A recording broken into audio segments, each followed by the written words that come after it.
morning. It is Saturday. I'm whispering because Elizabeth's still asleep.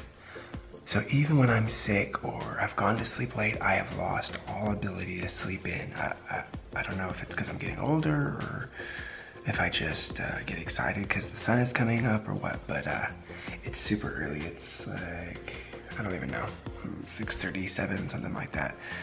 Anyway, I'm up and I'm gonna drink some coffee and just be sick.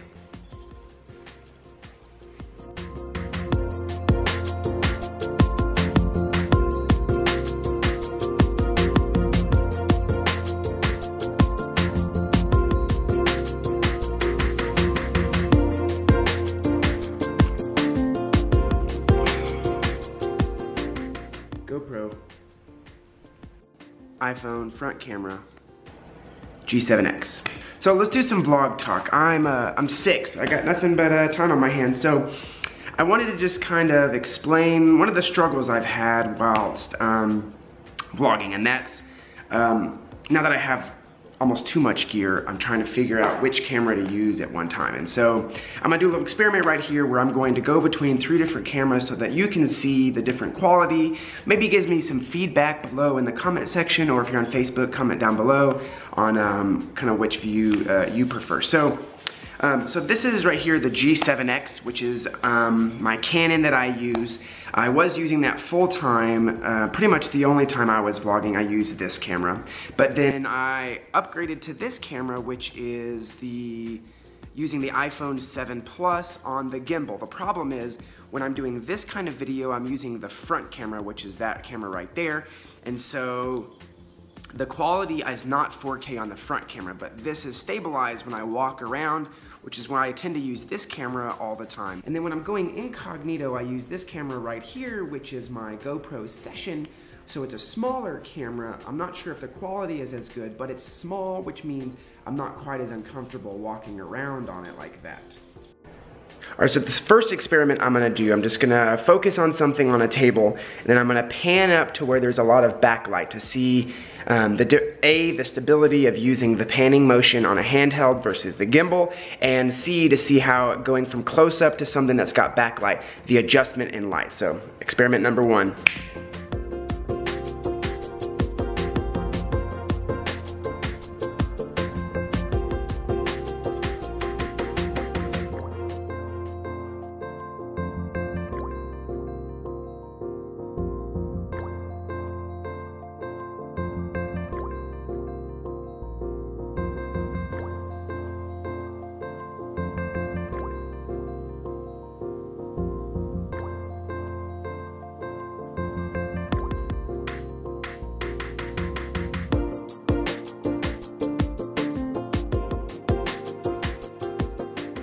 All right, the next one we're gonna go outside that's super well lit to see the quality between the iPhone, the GoPro, and the G7X.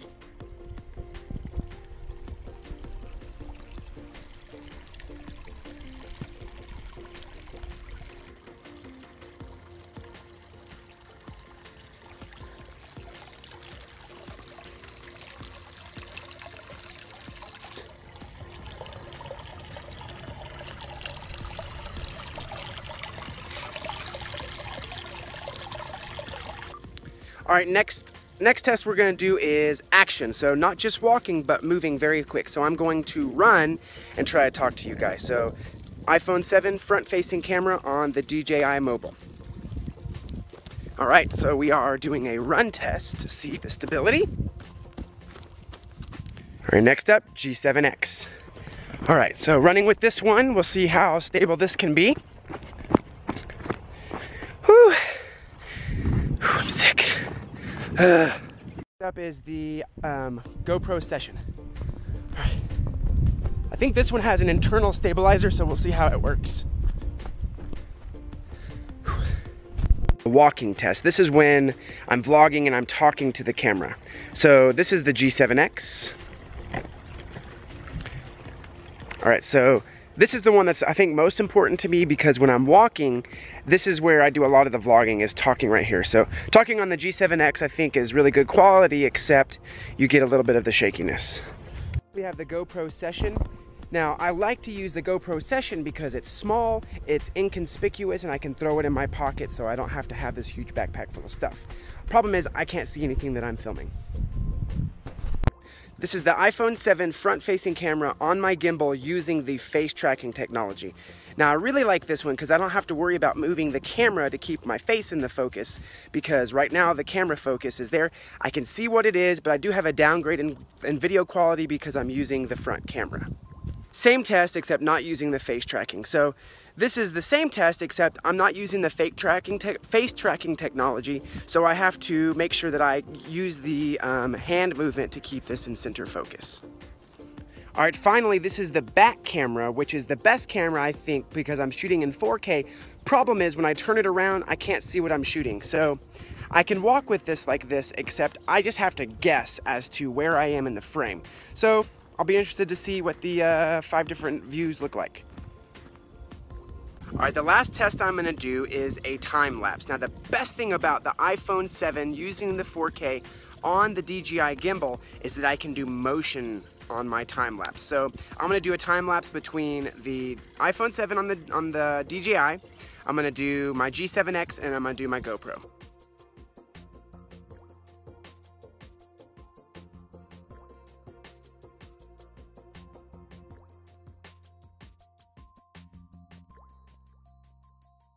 All right, so now I'm gonna do a wrap up of each camera using the camera that I was talking about. So the first camera I'm gonna talk about is the G7X. On the plus side, it takes really good video. I think of all 3 of the cameras, the audio was the best on this camera right here. It's still pretty easy to travel, packs up pretty nicely. The really good thing is that it has replaceable batteries. So with the other cameras, you have to charge them if you're out of battery. This one, I have 3 batteries, so I can just switch them out. Same thing with the storage. And it's got the flip screen so that I can either be behind the camera and see what I'm shooting, or in front of the camera, and it's gonna be the same quality, unlike the iPhone. On the negative side, it's still pretty shaky when I'm walking.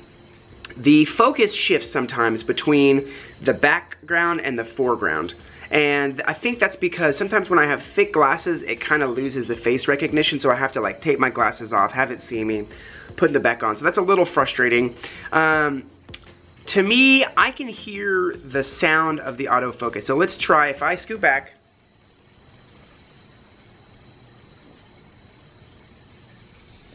So I'm not sure if you could hear that or not, but sometimes when I'm editing, I can hear the autofocus on the camera, and so that's kind of a drawback. But overall, I think this camera, when it's sitting on a table or on a tripod, is probably the best video and audio quality. So next up, we've got the GoPro Session. So on the positive sides, super easy to use. I can take it out of the case, and it's just this little bitty cube. It's waterproof, so I can travel with it in my backpack, throw it in the water if I'm at the beach or something like that. So the usability of the GoPro is probably the best. The waterproof is a fantastic feature, super incognito whenever I'm trying to take video that I don't really want to be holding a big camera. So I think the usability on the GoPro is probably the best. On the negative side, the video I think is a little bit whitewashed. The audio, I think, is probably the least quality of the 3, and it's pretty shaky, and there's no screen. So, like, for example, right here, I just had to imagine what this video is taking and hope that I'm within a good area right here. So that's probably a drawback, and there's no touchscreen on the back of this one, so all of the menus are kind of a pain to use. But usability benefits versus not having the screen. Finally, on the iPhone, this is going to be a 2-part because I have a front and a rear camera. So this is the front camera right now. The positive of the iPhone with the DJI Osmo Mobile is it shoots in 4K. It has great stabilization, which I think adds a really polished look to my videos when I'm walking or moving, and there's not that shakiness of the video. It does the motion time lapse, which I think is super, super cool. To be able to not only have a time lapse, but to have that motion, that adds a third kind of dimension to the time lapse. And then it does the face tracking, which not so much when I'm holding it in the hand, but when I'm doing cooking and things like that, I can set it on a tripod, not have to worry about constantly moving the camera. And I'm gonna flip this around so I'll do the negative side from the other side of the camera.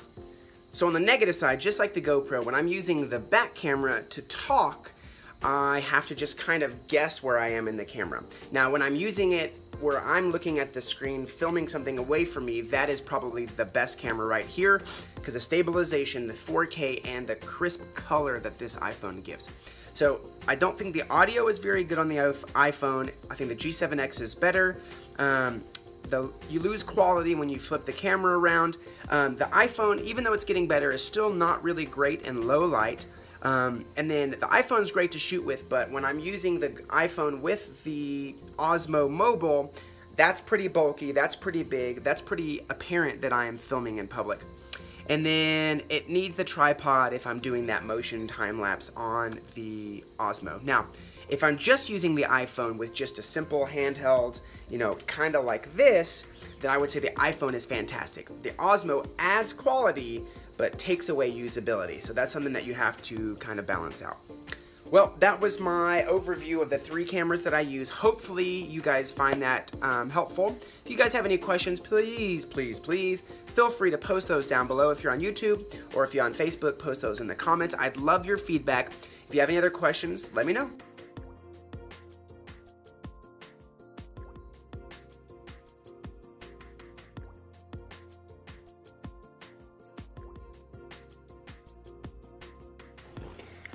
All right, we are watching the Texas Tech football game. Not looking so great right now, but I'm holding out hopes.